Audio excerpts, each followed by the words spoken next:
est un Dieu qui envoie. Il envoie Abraham vers une terre promise, pour qu'Abraham soit bénédiction pour la terre entière. Il envoie Moïse arracher son peuple à l'esclavage pour l'amener vers une terre promise. Il envoie Jérémie comme prophète pour toutes les nations. Il envoie Jonas à l'étranger. Et la repentance s'étend au loin, et Ninive, la ville ennemie, est sauvée.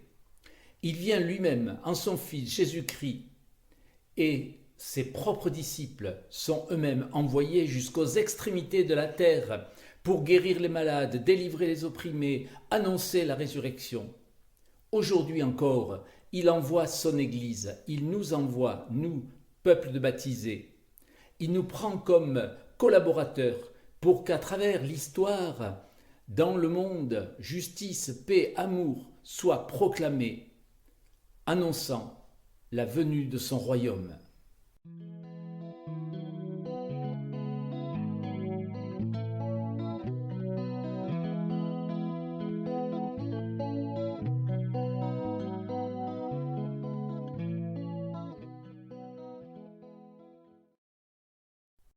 Mes amis, nous dit saint Jean, aimons-nous les uns les autres, car l'amour vient de Dieu.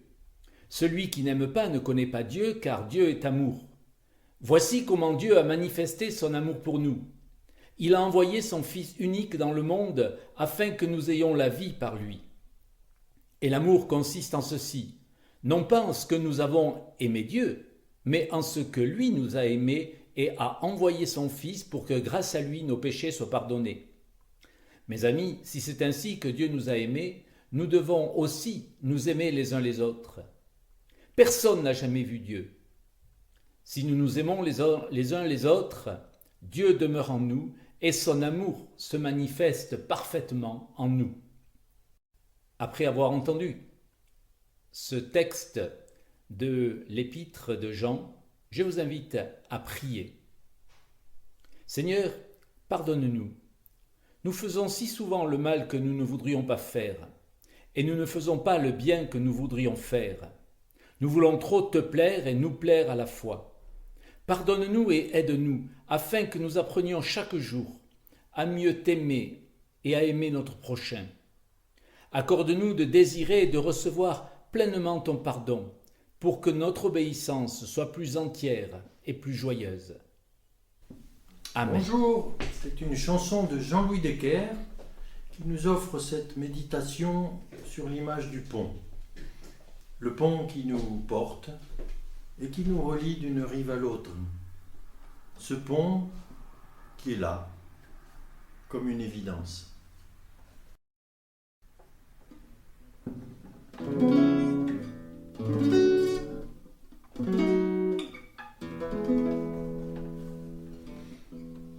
Écoute le vieux pont, quand monte la rivière.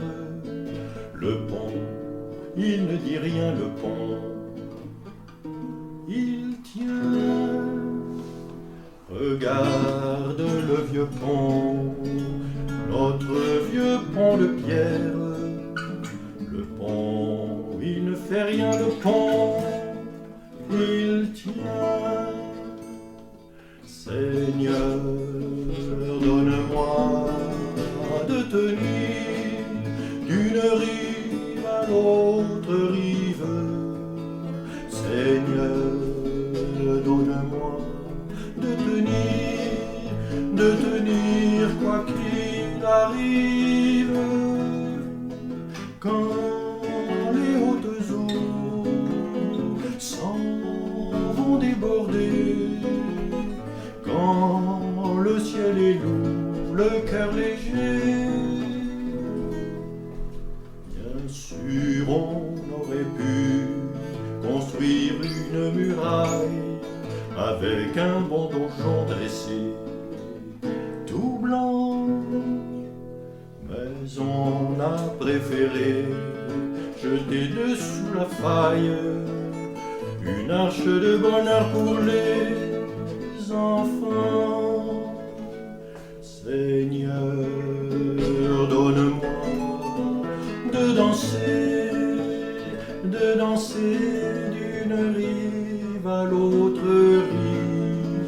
Seigneur, donne-moi de danser sur les abîmes, en portant ma part du fardeau des jours, heureux des départs et des retours. Plus les années s'en vont sous les voûtes secrètes, plus ils pèleront le pont. Il tient, la vieille y poussera longuement sa charrette, les amoureux s'y tiendront par la main. Seigneur, donne-moi de relier une rive à l'autre rive. Seigneur, donne-moi de relier une larme à un sourire. Le manant au roi, l'hôte à l'étranger, le cœur dans la joie, au cœur brisé. Écoute le vieux pont, quand monte la rivière. Le pont, il ne dit rien, le pont, il tient. Regarde le vieux pont, notre vieux pont de pierre. Le pont, il ne fait rien, le pont, il tient. Dans le livre des Actes des Apôtres, nous lisons le texte de ce jour qui se situe au chapitre 1, les versets 3 à 8. Après sa mort, Jésus se présente à ses apôtres et leur prouve de plusieurs façons qu'il est bien vivant. Pendant 40 jours, il se montre à eux, il leur parle du royaume de Dieu. Un jour, pendant qu'il mange avec eux, il leur donne cet ordre. « Ne quittez pas Jérusalem, mais attendez ce que le Père a promis. Moi-même, je vous l'ai déjà annoncé. Jean a baptisé d'eau, mais vous, dans quelques jours, vous serez baptisés de l'Esprit Saint. » Les apôtres sont donc réunis avec Jésus et ils lui demandent « Seigneur, est-ce maintenant que tu vas rétablir le royaume d'Israël ?» Jésus leur répond « Vous n'avez pas besoin de connaître les temps et le moment où ces choses doivent arriver. C'est mon Père qui décide de cela, et lui seul a le pouvoir de le faire. Mais vous allez recevoir une force, celle de l'Esprit Saint qui descendra sur vous. Alors, vous serez mes témoins à Jérusalem, dans toute la Judée et la Samarie, et jusqu'au bout du monde. » Bénis pour nous la lecture de ta parole, Seigneur, et éclaire-la afin que nous puissions la comprendre. Avant de quitter le monde, ce moment dont on se souvient à l'occasion de la fête de l'Ascension, Jésus a donc dit à ses disciples « Vous serez mes témoins à Jérusalem, dans toute la Judée, la Samarie et jusqu'au bout du monde. » Il avait un projet pour l'Église pour le moins ambitieux et ouvert. Elle devait aller jusqu'au bout du monde. Pour l'ensemble des auteurs du Nouveau Testament, d'ailleurs, l'Église est universelle ou elle n'est pas l'Église. La mondialisation n'a pas attendu le XXe siècle pour advenir. À part lorsqu'elle est, par erreur ou par hérésie, devenue provisoirement ici ou là nationaliste, l'Église s'est toujours perçue comme mondialisée, universelle, transcendant les frontières culturelles, politiques et religieuses de son temps. Ce qui brouille les cartes aujourd'hui, c'est que ces notions de frontières, de proches et de lointains ont été bouleversées. Et aller jusqu'au bout du monde a changé de signification. Il est devenu moins dépaysant d'aller passer des vacances en Thaïlande dans un hôtel international aujourd'hui que d'aller boire le thé chez certains de ses voisins de palier d'origine étrangère. On consomme tous les jours des objets chinois sans d'ailleurs savoir même qu'ils sont chinois et surtout sans avoir le moindre intérêt pour la culture chinoise. Au niveau de l'Église, l'épisode de la Covid-19 a servi de révélateur. La multiplication des cultes sur Internet nous a permis de choisir celui dont on était le plus proche, mais qui pouvait venir de l'autre côté de la France ou de l'autre côté du monde. Nos propres cultes ont été suivis au Cameroun, au Congo, aux États-Unis, en Suisse, alors que des protestants de nos villages préféraient donc suivre un culte suisse ou parisien, duquel ils se sentaient plus proches. Le lointain est quelquefois devenu proche, et le proche s'est quelquefois révélé bien lointain. Mais revenons un peu en arrière. Avant d'envoyer ses disciples vers les extrémités du monde, Jésus les envoie en Samarie. La Samarie n'était pas très loin de Jérusalem, mais c'était le lieu où vivait le peuple exclu, et ceux qui, en plus, avaient une religion différente, bien que géographiquement proche. Entre Juifs et Samaritains, il n'était pas question de se parler. On était très ouvertement intolérants.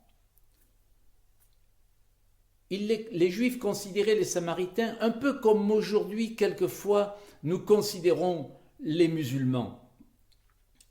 C'est vers ces hérétiques souvent méprisés que Jésus envoie ses disciples avant de leur demander d'aller vers les extrémités de la terre, jusqu'au bout du monde. Avant de s'occuper du bout du monde, il leur demande d'aller vers ceux qui sont autres, différents, et qui habitent juste à côté, mais qui représentent une différence culturelle et religieuse difficilement assimilable. Remarquons que Jésus envoie ses disciples à leur rencontre, chez eux. Il ne demande pas aux Samaritains de quitter la Samarie pour rejoindre les disciples et venir écouter ce qu'ils ont à dire à Jérusalem. Il ne leur dit pas « faites-les entrer dans l'Église, puis soyez mes témoins ». Non, il leur demande d'aller chez eux, dans leur monde, dans leur vie, de les rejoindre dans leur culture.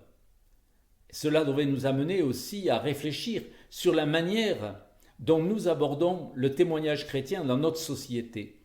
Que veut dire aujourd'hui aller chez l'autre, le rejoindre dans sa culture, dans sa vie, dans ses préoccupations? Que faisons-nous en ce sens? Être témoin du Christ n'est pas seulement inviter les gens à entrer dans l'Église, c'est les rejoindre où ils sont, hors de l'Église. Bien souvent, nos voisins vivent dans un monde qui est moins le nôtre que celui d'une église du bout du monde.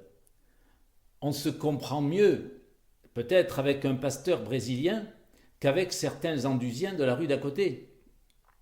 C'est parce que l'Église sera capable de rencontrer les Samaritains, ceux qui nous sont étrangers tout en étant géographiquement proches, qu'elle aura aussi la capacité, ensuite, à rencontrer ceux qui sont vraiment lointains.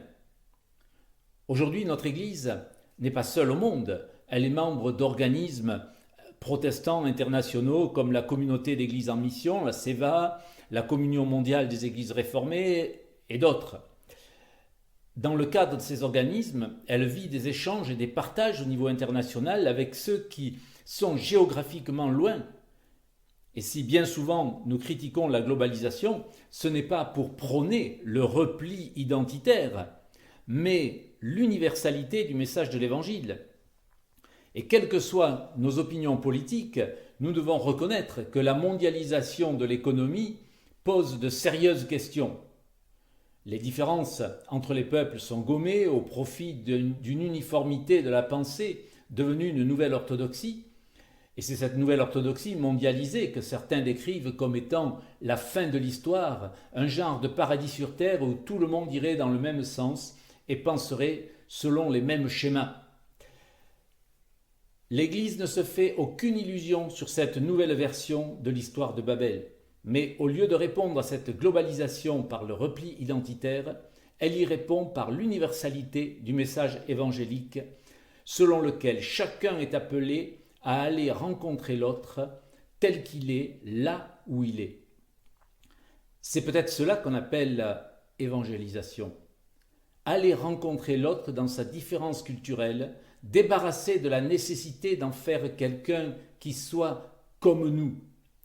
Ne pas chercher à transformer les Samaritains en Juifs, mais aller chez eux, vivre l'Évangile avec eux. Ne pas chercher à transformer ce que nous rencontrons quotidiennement en protestant historiquement ces venols, mais aller les rencontrer là où ils sont.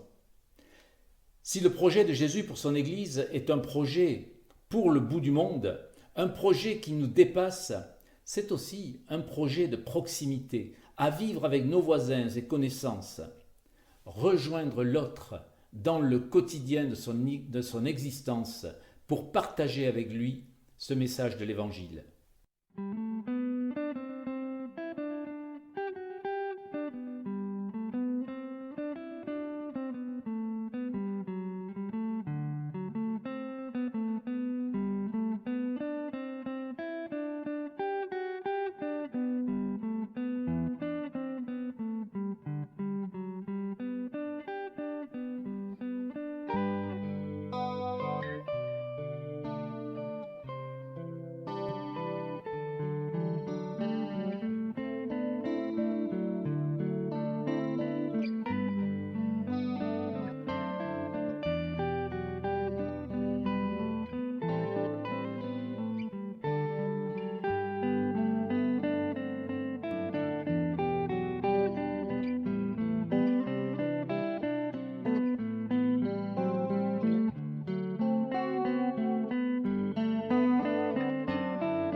Et recevez la bénédiction de la part de ce Dieu qui nous envoie chez nous, vers nos proches, vers les Samaritains d'aujourd'hui, ceux qui sont proches mais qui ne pensent pas comme nous, vers les extrémités du monde.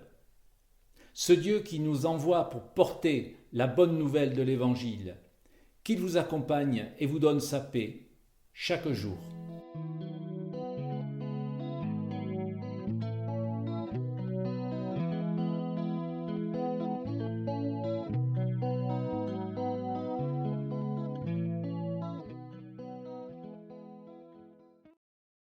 Au moment où nous enregistrons ce culte, selon les informations que nous avons, les cultes publics devraient reprendre pour Pentecôte, c'est-à-dire dimanche prochain. Si tel est le cas, ils commenceront par un et certainement plusieurs cultes qui se tiendront en plein air à Béthanie, au centre Carrefour, à Bagarre, ce qui nous permettra de respecter sans problème tous les gestes barrières de rigueur. Bien sûr, s'il y avait des changements, nous continuerions à être présents avec vous de cette manière-là sur Internet.